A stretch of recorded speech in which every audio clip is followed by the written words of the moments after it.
Murder via text. Can suicide ever be homicide? Welcome to True Crime Boss.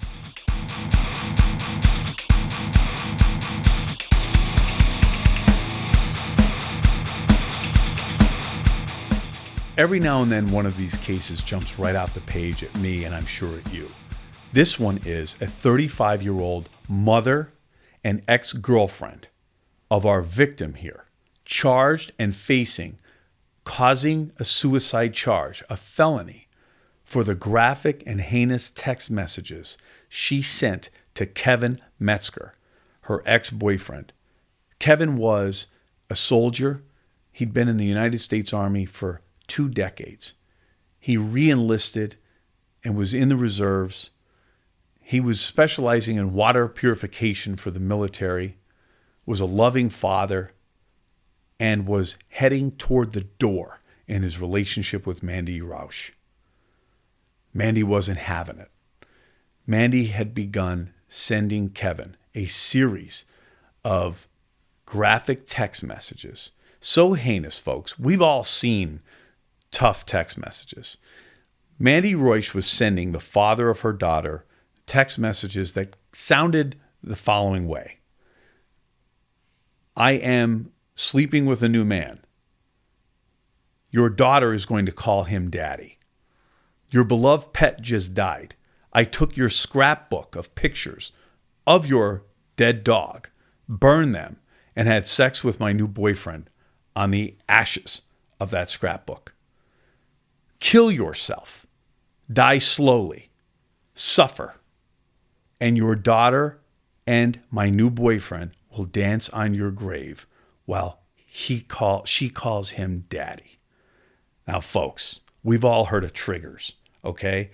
That is a barrage of triggers. That is the equivalent of a Tommy gun, just rat-tat-tat-tat, every trigger. What is it?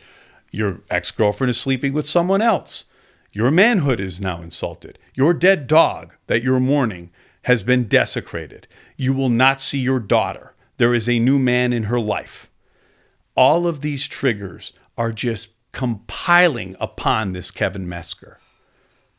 These texts were sent, and folks, it's little things in cases like this that always jump out at me and quite honestly haunt me sometimes. I looked at each and every one of these texts that have been made available from Mandy to Kevin, and I'm going to tell you what jumped out at me. Kevin wasn't responding. He was just taking these heinous texts, just one stab wound after another. The other thing that was jumping out at me was the time of the texts. They were 2 o'clock in the morning, 3 o'clock in the morning. Just Mandy is just firing off on him, just burying him with this. So they're not sleeping. They're under the stress of this situation. And Kevin is just taking this quietly. But Kevin Metzger, prior to taking his own life, said to one of his friends, the world needs to see what she is. The world needs to see what she did. And he posted on Facebook prior to his suicide that he couldn't take it anymore. He couldn't handle what she was doing to him. And he took his own life. Folks, this is bad behavior.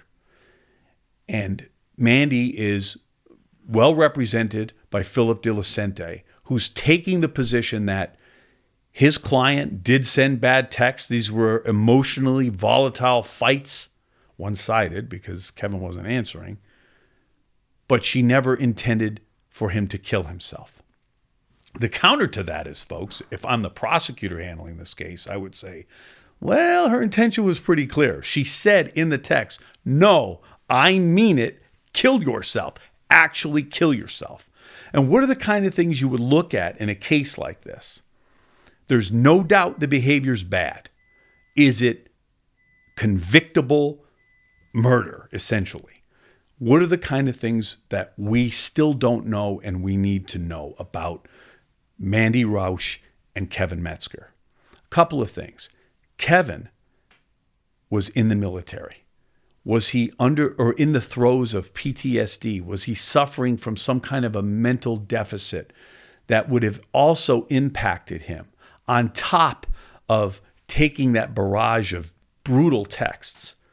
Did he have a mental health situation that would have compromised him even further? And that's only the first part of the question. The second part of that question is, was Kevin's condition known to Mandy? And how would you prove that? Let's just say Kevin, and I'm only speculating here, folks, but I've had situations like this. Let's say Kevin was taking an antidepressant or an anti-anxiety medicine, and that was known to Mandy.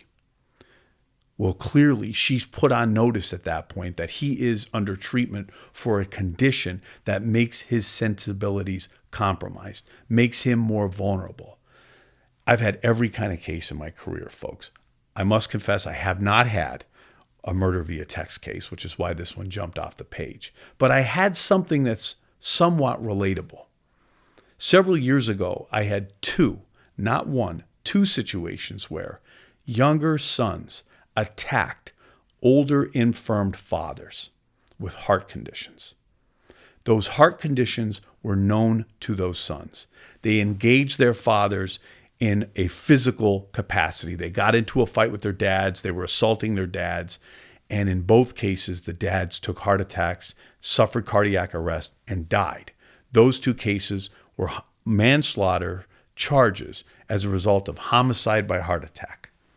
I think it's comparable here because if we can show that Mandy Rausch was aware that Kevin was under treatment for a condition that would make him more vulnerable to her reckless, negligent, downright evil text messages, then the argument can be made that she should be held accountable for the consequences of those brutal messages. That's the question. So that's going to be part, undoubtedly, of DA Ziccarelli's investigation in this case. But these cases aren't easy. As we've said, no one is condoning what Mandy did.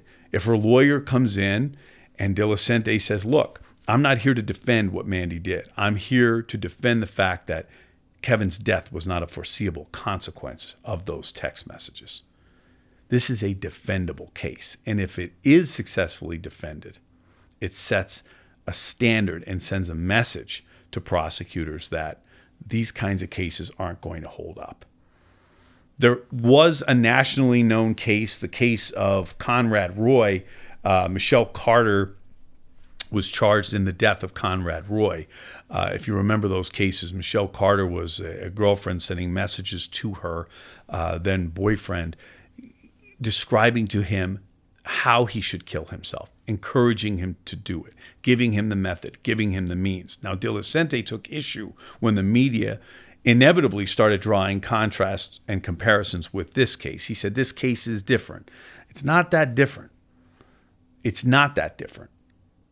The question is, are we a society that is going to start holding people responsible for the consequences of their words? What is one of the most famous expressions grandparents and parents have told children that are being teased? Sticks and stones may break my bones, but words will never hurt me. Well, folks, not in Pennsylvania. Right now, words may have led to murder. And then as I'm looking at the details in this case, the little details, I'm starting to wonder a couple of things. Every murder case has a couple of basics. Basic number one is a death certificate. And on that death certificate, I've done it 1,000 times. You ask the coroner, doctor, what is the manner of death? On the death certificate, what is the cause of death? And in this particular case, I would love to know. Clearly, the cause of death is suicide. What is the manner of death? Harsh texts? You see, folks, we're getting into an area where there are unintended things that have to be dealt with here. How is this case going to be presented to a jury? Right now, we're at the initial stage. The preliminary hearing is coming up. This is one we want to follow. This is one we're going to continue to look at.